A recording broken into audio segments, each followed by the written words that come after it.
வணக்கம் மக்களே, நாம் இந்த ஆரோக்கியமான பதிவில் சப்போட்டா பழத்துடைய மருத்துவமைகளை பற்றி தான் பார்க்க போகிறோம்.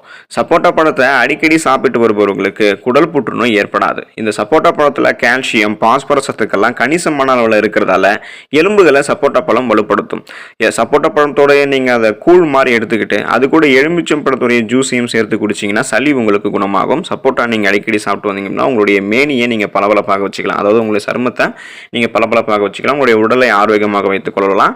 இது மட்டும் கிடையாது மக்களே, நிறைய மருத்துவ நன்மைகள் சப்போட்டா பழத்தில் இருக்கு. வாங்க அதெல்லாம் என்னென்ன அப்படின்றத பற்றி நம்ம தெளிவாக பார்ப்போம். அதை பற்றி பார்க்கறதுக்கு முன்னாடி இந்த வீடியோக்கு ஒரு லைக் கொடுத்துட்டு இந்த தகவலை உங்களுக்கு தெரிஞ்சவங்களுக்கும் ஷேர் பண்ணிடுங்க. இது அவங்களுக்கும் பயனுள்ளதாக இருக்கக்கூடிய ஒரு ஆரோக்கியமான பதிவு தான். இது போன்ற அப்டேட்ஸ்கள் நீங்கள் தொடர்ந்து பார்க்கறதுக்கு நம்மளுடைய ஹெல்த் நியூஸ் தமிழ் சேனலை சப்ஸ்கிரைப் பண்ணி வச்சுக்கோங்க. பக்கத்தில் இருக்கக்கூடிய பெல் பட்டனையும் கிளிக் பண்ணி ஆல் அப்படின்ற ஆப்ஷனையும் மறக்காம செட் பண்ணி வச்சுக்கிட்டீங்க அப்படின்னா நான் போடக்கூடிய எல்லா அப்டேட்ஸும் உங்களுக்கு நோட்டிஃபிகேஷன் அடிக்கடி வந்து சேரும். சரி வாங்க மக்களே, இப்போ வீடியோக்குள்ளே போயிடலாம். ஆற்றல் அதிகரிக்கிறதுக்கு உங்களுடைய உடலில் இருக்கக்கூடிய அந்த எனர்ஜியை நீங்கள் இன்க்ரீஸ் பண்ணி அதிகரிச்சுக்கிறதுக்கு சப்போட்டா பழத்தை நீங்கள் எடுத்துக்கலாம். சப்போட்டாவில் குளுக்கோஸ் மற்றும் கலோரிகள் அதிகமாக நிறைந்திருக்கு. எனவே இது சிறந்த ஆற்றல் மூலமாக இருக்கு. உடற்பயிற்சி செய்யும் போது நீங்கள் சப்போட்டாவை உட்கொள்ளலாம். குழந்தைகள் மற்றும் கர்ப்பிணிகளுக்கெல்லாம் போதுமான அளவுக்கு ஆற்றலை பூர்த்தி செய்வதற்கு அவங்க குறைந்த அளவு எடுத்துக்கலாம். ஸோ அதை எடுத்துக்கும் பொழுதே அவங்களுக்கு நிறைய ஆற்றல் வந்து கிடைக்கும். ஒட்டுமொத்த ஆரோக்கியத்தை மேம்படுத்துவதற்கு சப்போட்டா பழம் உதவிகரமாக இருக்கும். குறிப்பாக நோய் எதிர்ப்பு சக்தியை அதிகரித்துக் கொள்வதற்கு சப்போட்டா பழம் எடுத்துக்கலாம். ஸோ இம்யூன் பவரை இன்க்ரீஸ் பண்ணிக்கலாம் நம்ம சப்போட்டா பழம் சாப்பிடுவதன் மூலமாக. சப்போட்டாவில் விட்டமின் சி அப்படின்னு சொல்லக்கூடிய உயிர் சத்து இருக்கு மற்றும் ஆன்டி ஆக்சிடென்ட்கள்லாம் நிறைந்திருக்கு. இது உங்களுடைய நோய் எதிர்ப்பு சக்தியை அதிகரிக்கிறதுக்கு உதவிகரமாக இருக்கு. சப்போட்டாவில் இருக்கக்கூடிய பாலிஃபெனால் உடலில் இருக்கக்கூடிய தீங்கு விளைவிக்கக்கூடிய நச்சுக்களை எதிர்த்து போராடுவதற்கு உதவிகரமாக இருக்கு மற்றும் நோய்களுடைய அபாயத்தை குறைக்குது. இது பாக்டீரியா எதிர்ப்பு பண்பு மற்றும் வைரஸ் எதிர்ப்பு பண்புகள் கொண்டிருக்கிறதால தீங்கு விளைவிக்கக்கூடிய நுண்ணுயிர்களிலிருந்து உங்களுடைய உடலை பாதுகாக்கிறதுக்கு பெரிதும் உதவிகரமாக இருக்கும். ஸோ உங்களுக்கு இருக்கக்கூடிய ஸ்மால் நோய்கள் எத்தனை நீங்கள் குணப்படுத்திக்கலாம். வரக்கூடிய பெரிய பெரிய நோய்களை நீங்கள் வராமல் தடுத்துக்கலாம். சரும ஆரோக்கியமாக இருக்கிறதுக்கு நீங்கள் கண்டிப்பாக உங்களுடைய உணவுகளை சப்போட்டா பழத்தை சேர்த்துக்கலாம். சப்போட்டா பழத்தில் பல வகையான விட்டமின்கள், தாதுக்கள் மற்றும் நார் சத்துக்கள் இருக்கிறதால ஆரோக்கியமான மற்றும் பளபளப்பான சருமத்திற்கான சிறந்த பழங்களில் ஒன்றாக இதை குறிப்பிடலாம்.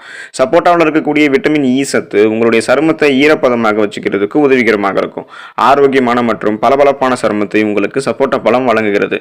மேலும் இதில் ஆன்டி ஆக்சிடென்ட்கள் நிறைந்திருக்கு. சப்போட்டா விதைகளில் கர்னல் எண்ணெய் அப்படின்னு சொல்லக்கூடிய ஒரு எண்ணெய் இருக்கு. இது சருமத்தில் ஏற்படக்கூடிய வீக்கம் மற்றும் வலியை குறைப்பதற்கு உதவிகரமாக இருக்கு. சுருக்கம் இல்லாமல் உங்களுடைய சருமத்தை ஆரோக்கியமாக வைத்துக் கொள்வதற்கு நீங்க சப்போட்டா பழத்தை எடுத்துக்கலாம். முடி ஆரோக்கியமான முறையில் வளர்ச்சி பெறுவதற்கு, முடி சார்ந்த பிரச்சனைகளை குணப்படுத்தி வராமல் தடுப்பதற்கு சப்போட்டா பழத்தை எடுத்துக்கலாம். சப்போட்டாவில் தலைமுடி ஆரோக்கியத்திற்கு நன்மை செய்யக்கூடிய அத்தியாவசியமான ஊட்டச்சத்துக்கள் இருக்கு. சப்போட்டா விதைகள் இருக்கக்கூடிய எண்ணெய் உங்களுடைய தலைமுடியை ஈரப்பதமாக்கி மென்மையாக வைக்கிறதுக்கு உதவிகரமாக இருக்கு. கட்டுப்படுத்த முடியாத சுருள் முடிக்கு இது மிகவும் பயனுள்ளதாக இருக்கும். இந்த எண்ணெய் செபோர்ஹெக் டெர்மட்டிட்ஸ் அப்படின்னு சொல்லக்கூடிய அரிப்பு தோல் நிலைகளை நீக்குகிறது மற்றும் ஆரோக்கியமான முடி வளர்ச்சியை உங்களுக்கு ஊக்குவிக்கிறது. குடல் ஆரோக்கியமாக இருக்கிறதுக்கு சப்போட்டா பழத்தை நீங்கள் எடுத்துக்கலாம். நார் சத்து மற்றும் குடலில் அமில சுரப்பை நடுநிலையாக்க உதவக்கூடிய டேனின்கள் சப்போட்டா பழத்தில் இருக்குது. அதிக அமிலத்தன்மை அறிகுறிகளுக்கு சிகிச்சை அளிக்கிறதுல இந்த டேனின்கள் தான் பயனுள்ளதாக இருக்குது. சப்போட்டா பழத்தை நீங்கள் சாப்பிட்டீங்க அப்படின்னா மலச்சிக்கல்னு சொல்லக்கூடிய மிகப்பெரிய பிரச்சனைகள் உங்களால் விடுபட முடியும். அந்த ப்ராப்ளம் வராமல் தடுக்க முடியும். சப்போட்டா பழம் சாப்பிடும்போது குடல் தொற்று நோய்கள் எல்லாமே குறையும். ஸோ குடல் புற்றுநோய் போன்ற எந்த விதமான பாதிப்பும் இல்லாமல் குடல் ஆரோக்கியமாக இருக்கும். நீங்கள் தொடர்ந்து சப்போட்டா பழத்தை சாப்பிட்றத உங்களுடைய பழக்கமாக வச்சுக்கோங்க. அதில் இருக்கக்கூடிய ஆரோக்கிய நன்மைகள் ஏராளம்.